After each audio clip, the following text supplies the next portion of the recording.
Okay, this is part 2 of our lecture today. I will try to stitch them. If not, I will post them separately. So the example that we just went through, I pulled up the video, right? So this is the ellipse structure, and then this is the flow. Usually it's laminar out here, and once it comes in, it goes past your body, and then you'll see the vorticities forming. So right here, you see these vorticities right here. And right, what we solved for, this omega, that is the frequency at which these vorticities form. Okay.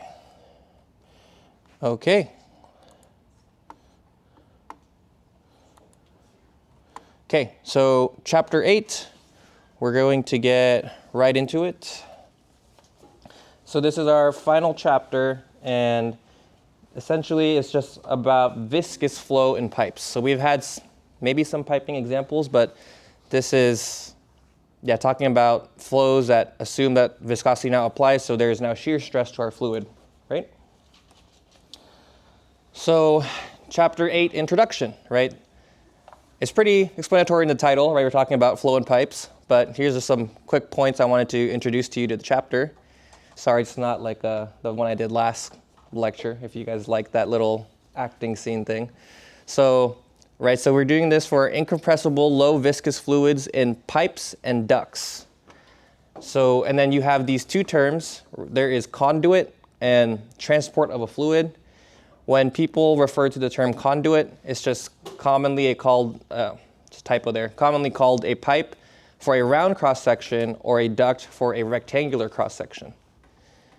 And right, just because, we're engineers and we're curious, does anyone know why pipes are circular and ducts are rectangular? Any ideas? Ducts are used mostly for air. Yes. Right, and those airs usually at, ambient or maybe slighter warm temperature, right? So it's not as a high pressure as fluids. Anyone else have ideas? Yes. Cylinders can hold pressure better than. Right, correct. So cylinders can hold pressures a little bit better. Why? You know why? Yeah, stress concentration. That is from your mechanics of materials, right? Those corners are stress concentrations. Any structure, if you can round things out, you do, right? You have fillets, you have chamfers, you have circular cross sections compared to squares. That's a good concept thing to ask, right? So in pipes, we have these fluids that can usually do higher pressures, right? If water's flowing really, really fast, you'll see those pipe technicians, they're really trying to tighten those pipes, those really big 2 feet diameter ones. Pressure really explodes out of those if you don't do it properly, right? And also, they're rectangular too, just because of spacing. So you'll see in your houses, right, like these buildings, they're kind of like a cube, so it fits in corners better as well.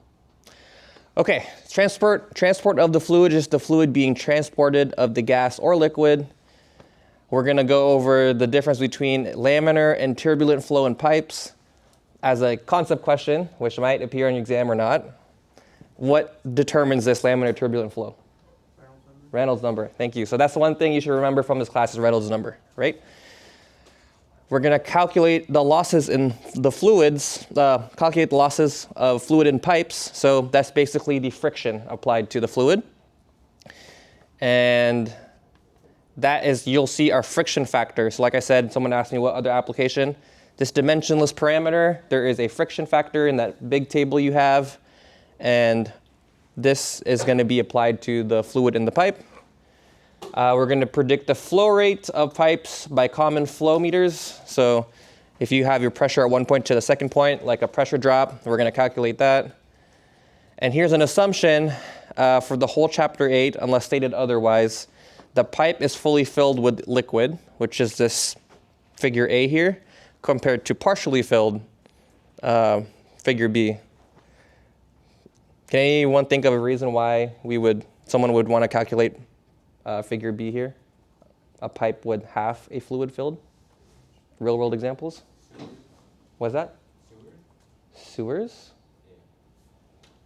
I'm not a sewer expert, but that could be that could be part of it. Yeah. So the only There's drainage pipes where you're Yes, that's a good one. And usually the stormwater doesn't really fill up to the top unless if it's really, really high rain, right? So the only one I can think of is like concrete, right? If you're unloading concrete in those big circular rotating trucks, right? It's really, really viscous, and usually you're pouring it out only halfway full. There's probably other examples, but that's what I could think of. So yeah, so in this chapter, we're assuming figure A here, okay? Got kind of cut off there, but so Reynolds numbers in pipes. So I showed you Reynolds number in the previous lecture to get a head start because we're already like into chapter 6 or something, and I was like, we haven't even talked about Reynolds number, and I was like, when I took my fluids class, that's the one thing I remember, so we should bring it up. So these ranges differ just a little bit from last lecture, but they're pretty much the same. This is more specifically to pipes, and this matches the Reynolds ranges for the other section. So, right, laminar flow, if it's below 21,000 there, right, that is, I think, a typo. That should be 2100, sorry. I'll fix that. Let's fix that right now. Move this down. Okay. Turbulent flow. Reynolds number is greater than 4,000. Transitional flow is in between, which is this range. And yeah, we already talked about this last lecture, and this is our favorite Reynolds number, right? We derived it in one lecture here. And this is Reynolds' experiment, which I have a video on. Reynolds did some kind of experiment where dye is slowly injected into a smooth pipe. And can anyone remember, if anyone watched my online lecture video, if this was a corner, why would this be a problem for Navier-Stokes equation? Something would become infinite.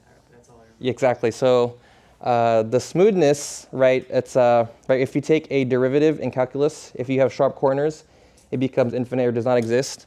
So in the Navier-Stokes equation, if you have a 90-degree corner with fluid going around it, it doesn't work out. That's like one of the situations it doesn't. But it was Tony, right? That's gonna figure that out for us in the future. So once that's updated, we're gonna get this corner. Okay, so the experiment was the velocity increases slowly through this pipe, and then we have, this is kind of what the dye looks like. So at laminar, nice and smooth dye. Transitional, it gets a little bit more wavy here, and turbulent is when it gets more crazy with more vorticities. And here is a video. So see, this is laminar. Velocity is going to increase. Transitional. And right, the dye is getting injected on that side. And then velocity is increasing more, becomes turbulent. So you can imagine, right, in a plane, when you're riding, so the air is usually laminar when it's coming in steady flow. It hits your plane wing, and then those random turbulence you're hitting when you're going up and down and you're sitting down, the airflow right a little bit past the wing is getting crazy like this. So that's kind of what's shaking you up and down. And then your wing starts flexing, right? And when you see those wings flex, I saw an Instagram video. They're like, what are engineers doing? This wing is really scary. It's flexing like crazy. But they're designed for that, right? They're designed to be ductile, not brittle. So it's designed to take those loads. And I was going to go into more detail about our stress analysis because that's what I do for work, but I don't know if I can. But yeah, we design them, over-design them for way of a higher load than we expect in a normal flight. Okay, I guess I wanted to give a shout out to our guy Reynolds over here. I thought maybe one day, like what Captain Anderson was mentioning, one of you will be in a textbook someday. So hopefully the future teacher will mention you. So this is our guy Reynolds, right? I just put him in there. Okay, energy consideration for fully developed laminar flows. So this is the big chapter 8 equation, which luckily we're kind of already familiar with, right? So this is right now basically just Bernoulli's with a head loss attached, right? And head loss is the application to friction. And we can go through this again, but does anyone remember from exam what conceptually was Bernoulli's equation? Everyone already forgot from exam? A lot of you guys got it right. No, it's force equals MA around, is it along a streamline? Yes, so it's Newton's second law along a streamlined particle, or you could do a conservation of energy approach. And right, you have your kinetic energy, your potential energy, and your pressure energy. So I also realized and noticed those problems almost everyone got if they went to my review session, right? Because I verbally explained what I was expecting. So those problems were just basically hit or miss for those conceptual problems. So I recommend going to the review session if we have time at the end. I want to have a review thing again before the final, which I am targeting. Okay? So, right, these you already know. P is pressure, rho is density, V is velocity, gamma is specific rate, specific weight, which is density times gravity, Z is height, G is gravity. HL, that's your head loss combined with head loss minor, head loss major. This will be explained next slide, or next few slides. So this alpha, this is a kinetic energy coefficient to compensate for a velocity profile. So sometimes in a flow, you won't get a uniform velocity profile, right? It'll vary from a parabola to maybe something increasing on one end. So most of the time for uniform flow, this is going to equal 1, right? Because the equation you're used to, this alpha is not here. If it's not, it's going to be greater than 1 because the velocity increases. It's different. It's not uniform. It's going to be faster. And you'll see in engineering too, I remember all my thermal fluids classes, there's so many random coefficients. And even in the work industry, they keep adding on. So you'll have some kind of mathematical process and your company will develop, you have to put this coefficient because of this reasons, because of our testing. And in industry, I guess the reason why I'm sharing this with you is if anyone, works in fluids or any industry in general, they will have their own testing and develop these coefficients. So they'll have a testing, we'll have different velocity profiles. And then we'll find the coefficient, and then we'll have our engineers at our company apply this coefficient to this process. And sometimes those experimental data and coefficients are proprietary to that company. So I was told, right, if I'm ever an engineer for a different company, which I don't know if I will be one day because I've just been working mainly at Boeing other than internships, they might have a whole different setup, right, of calculations. And I can no longer use Boeing's equations. That was a little off topic, but I hope that will help you in the future. Okay, so this is the main one that you want. I looked at all of your problems, and I don't see your alpha in there. I just wanted to mention that because that was kind of important, right, if you ever see a different velocity profile. So this is the same equation as last slide, except there is no alpha coefficient. So here we have our head loss. So there is a head loss minor and major, like we talked about. So head loss major is due to viscous effects in the pipes, right? So that's HL major. And head loss minor is for various pipe components. So such as your elbow or your T-fitting, right? All of those, if there's different fittings or parameters in your piping system, you're going to have that in HL minor. And a lot of this lecture and next lecture will go into determining how to get these. And that's kind of the main point of chapter 8 here.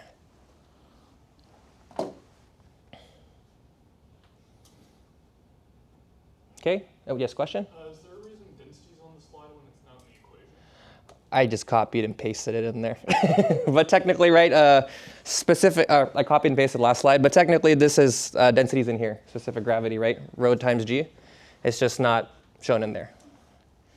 And if these equations are looking different from your previous Bernoulli's and you're curious why, it's mainly just dividing by either density or dividing by specific weight. This is kind of the main differences. And we went over that last few lectures.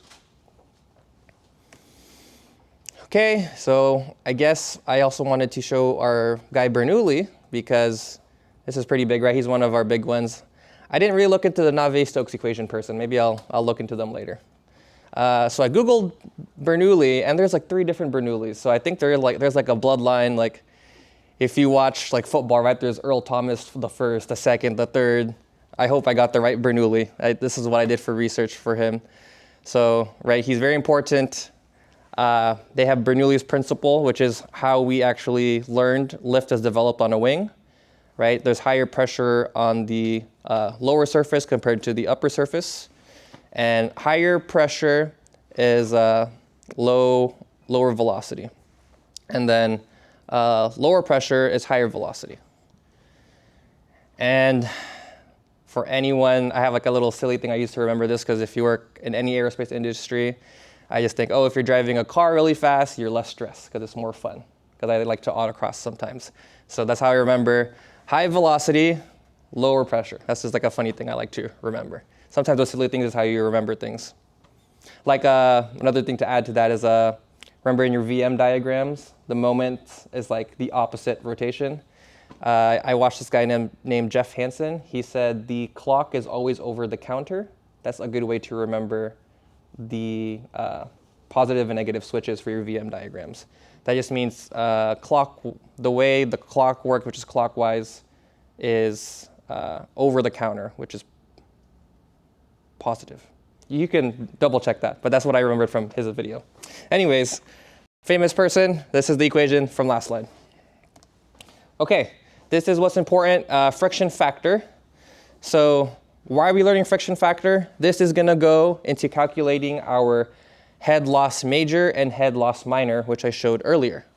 Okay, so this friction factor, it's sometimes called the Darcy friction factor, right? It's used to calculate, like I just said, the head loss and head loss major and minor. And I do remember, I think this was on my FE exam. So this is kind of, right, they all change every single year, but I remember this coming up on mine. So calculating friction factor, this F is different if your flow is laminar or turbulent. So you'll see in your homework, some of it will say flow is laminar. That means friction factor, you'll find this first way I'm going to explain. Or flow is turbulent is going to be the second way I explain. And the friction factor, I'll show like a quick, I'm not really deriving anything. It kind of is, but it comes from the pi theorem. So someone asked me what other application. Here's another application of the pi theorem right here. So from the pi theorem, I'm not going to solve it all, right, because you see how much work it is. So delta P, your change in pressure, is a function of velocity, length, diameter, and viscosity. Here is the figure. Right, usually there's a pressure drop from 1 to 2, usually from friction.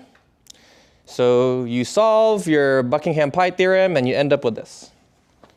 Right, so you have your diameter, change in pressure, you have your viscosity, velocity equals to phi, a function of length of the pipe divided by the diameter.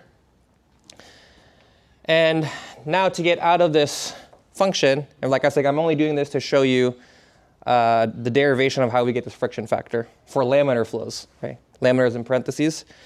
To get out of this function, there is a constant C that we apply along a pipe.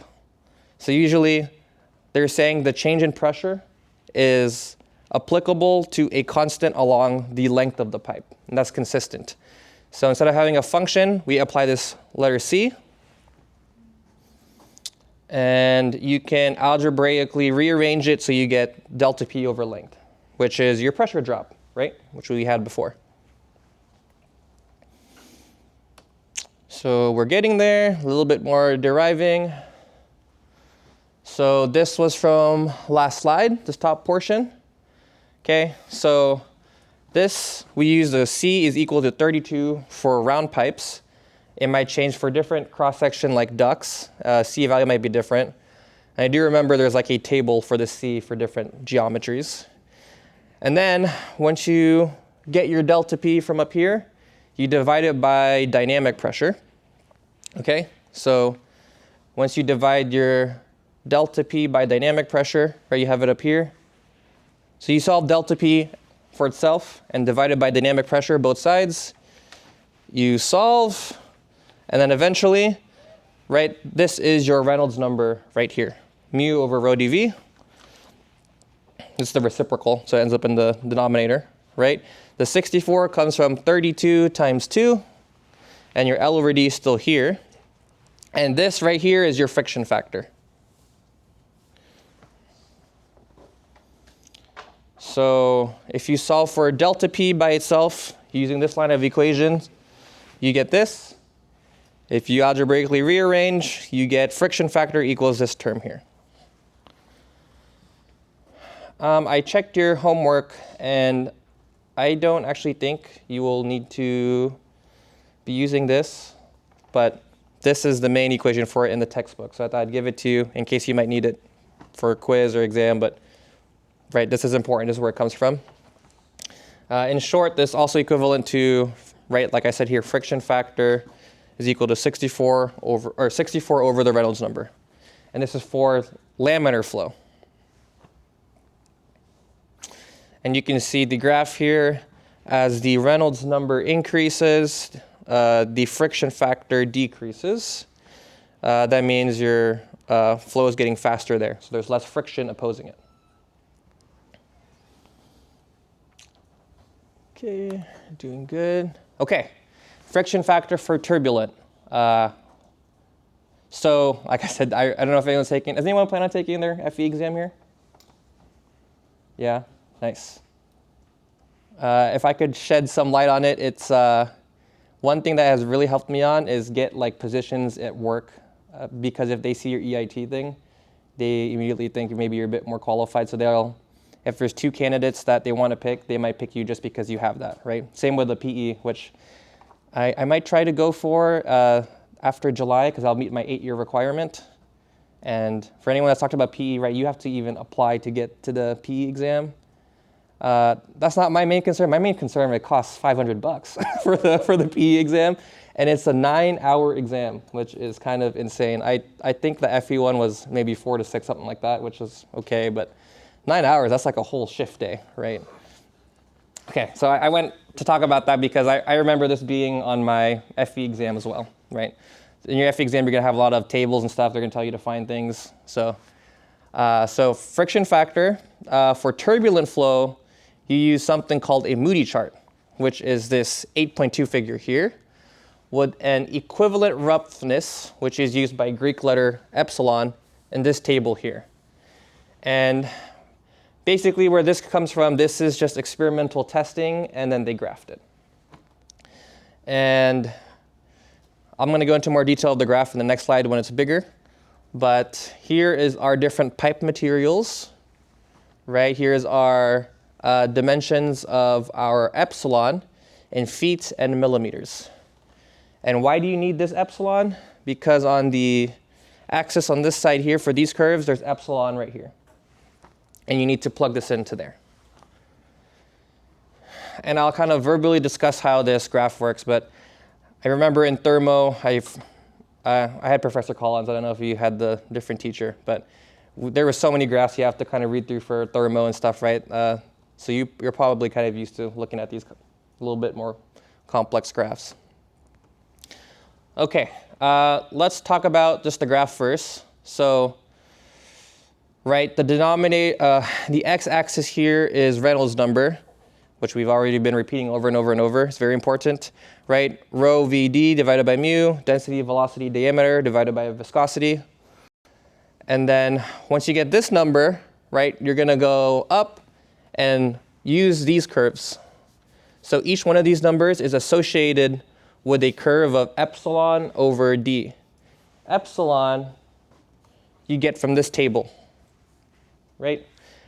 Based on the material of your pipe. And then diameter is the diameter of your pipe, right? So if I were to follow this, right, you find your Reynolds number, and then you find your E over D, you go up like this, let's say it's somewhere over here, and then you go all the way to this left side, and then your friction factor is right here. And then there are a few more curves, which I wanted to explain what they are. So Wholly turbulent flow, or wholly, I hope I'm pronouncing that right, occurs at a high Reynolds number where the curve becomes horizontal. So you can see after this dotted line, these curves get pretty flat, right? Compared to here, it's a little bit curved. Smooth is when epsilon is basically almost equal to 0, right? Because you see this epsilon curve right here, epsilon over d is like 0.00001. This one is basically 0. And so that means there is basically no roughness in your material, which in reality is close to impossible, right? There's always going to be some kind of roughness in your pipe. Got it. And you can kind of look for fun, like these materials, how they compare to each other, right? So you see it's getting smaller as you go down here. This looks like plastic's one of the best. Drawn tube, commercial steel, and looks like riveted steel has the higher epsilon value there, which is higher roughness. So this is what people probably consider when they're designing pipes for things, right? Either fluids or gases. Okay. Almost done. Wow, we're going to do this pretty good. Okay.